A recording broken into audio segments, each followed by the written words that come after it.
नवरात्रि का 5वां दिन और आज हम देवी दुर्गा के एक ऐसे स्वरूप से जुड़ रहे हैं जिसमें वात्सल्य और शक्ति दोनों एक साथ रहते हैं। जी हाँ, आज हम बात करेंगे मां स्कंद माता की, जो दिव्य मातृत्व का साक्षात प्रतीक हैं और जिनके दिल में करुणा और शौर्य का एक अद्भुत संगम देखने को मिलता है। देखिए, उनका नाम ही उनकी पूरी कहानी बयां कर देता है। स्कंद माता यानी स्कंद की माता। और स्कंद कौन है? स्कंद हैं देवताओं के सेनापति भगवान कार्तिकेय।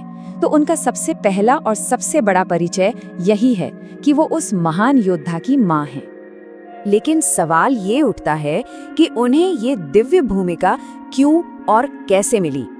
इसका जवाब एक बहुत ही दिलचस्प पौराणिक कथा में छिपा है, जिसकी शुरुआत एक बहुत बड़े ब्रह्मांडीय संकट से होती है। चलिए उस कहानी की शुरुआत में चलते हैं। तो इस कहानी का केंद्र है एक बहुत ही शक्तिशाली असुर जिसका नाम था तारकासुर। उसने इतनी कठोर तपस्या की कि ब्रह्मा जी प्रसन्न हो गए और उसने एक ऐसा वरदान मांग लिया जिसने उसे लगभग अमर बना दिया। वरदान ये था कि उसकी मौत सिर्फ और सिर्फ भगवान शिव के बेटे के हाथ हुई हो सकती थी। अब तारकासुर ने सोचा कि भगवान शिव तो वैरागी हैं, वो भला कभी शादी क्यों करेंगे, मतलब उसे कोई नहीं मार सकता। लेकिन जब उसके अत्याचार बहुत ज्यादा बढ़ गए, तब सभी देवताओं ने मिलकर एक योजना बनाई। वो सब भगवान शिव के पास गए और देवी पार्वती से विवाह करने की प्रार्थना की, ताकि उस दिव्य योद्धा का जन्म हो सके जो इस ब्रह्मांड को तारकासुर से मुक्ति दिलाएगा। और जैसा देवताओं ने चाहा, बिल्कुल वैसा ही हुआ। भगवान स्कंद का जन्म हुआ, वो देवताओं की सेना के सेनापति बने और उन्होंने उस महाशक्तिशाली असुर तारकासुर का वध कर दिया। और इस तरह मां स्कंद माता परम रक्षक की मां के रूप में जानी जाने लगी।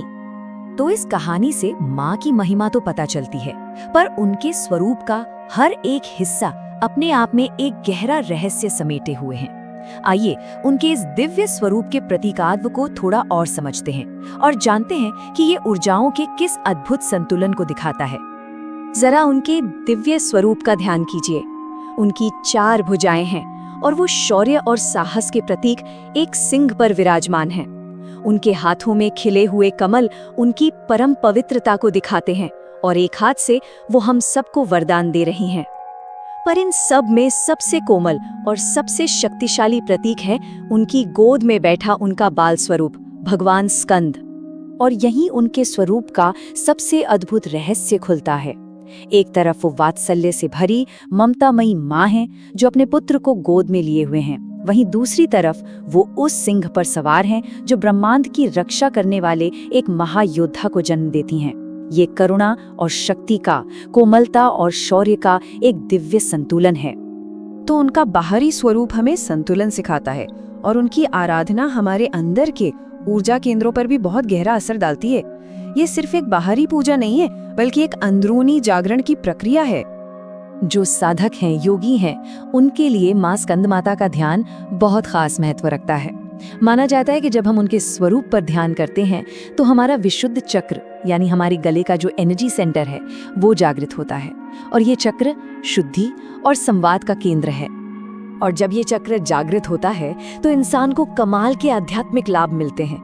उसकी वाणी में एक शुद्धता आती है, बातों में क्लैरिटी आती है, ज्ञान का प्रकाश फैलता है और सबसे जरूरी, वो अपने अंदर प्यार की कोमलता और कर्म की निडरता में बैलेंस बनाना सीख जाता है। ये हायर कॉन्शियसनेस की ओर एक बहुत बड़ा कदम है। उनकी कृपा की शक्ति इतनी विशाल है कि वो एक साधारण इंसान को भी ज्ञान का सागर बना सकती है। इसका सबसे बड़ा सबूत है महाकवि कालिदास की कहानी, जिन्हें ज्ञान और रचनात्मकता का वही दिव्य वरदान मिला था जिससे उन्होंने रघुवंशम और मेघदूतम जैसे महाकाव्यों की रचना कर डाली। अब एक ऐसे कनेक्शन की बात करते हैं जिसके बारे में बहुत कम चर्चा होती है। एक ऐसा संबंध जो प्राचीन प्रतीकावाद को सीधे सीधे आज के आधुनिक विज्ञान से जोड़ता है और ये वाकई में बहुत हैरान करने वाला है।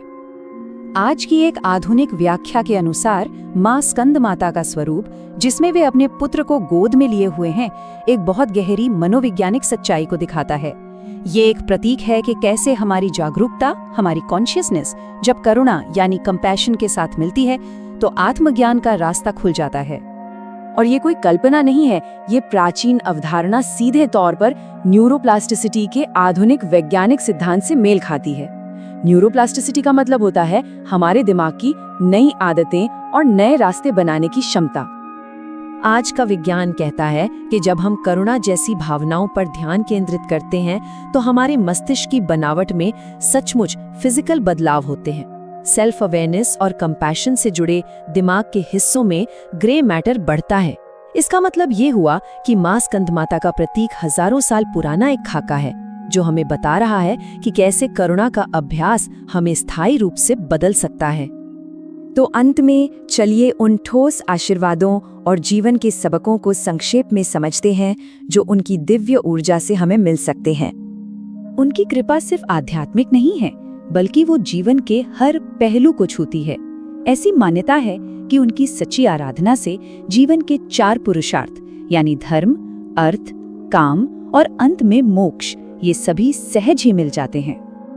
अपने ममतामयी स्वरूप की वजह से ऐसा माना जाता है कि वो विशेष रूप से निसंतान दंपतियों को संतान का सुख देती हैं। वो हर परिवार की रक्षक हैं जो घर में सुख, शांति और समृद्धि को सुनिश्चित करती हैं। तो मां स्कंदमाता का ये दिव्य स्वरूप हमें एक गहरे आत्मचिंतन के लिए प्रेरित करता है। वो हमें सिखाती हैं कि सच्ची शक्ति संतुलन में ही है। तो ऐसे में हम सब अपने जीवन की अलग अलग भूमिकाओं में अपने अंदर के उस शक्तिशाली रक्षक और उस स्नेही पालक के बीच संतुलन कैसे साध सकते हैं ताकि हम भी अपनी उच्चतम क्षमताओं को हासिल कर सकें।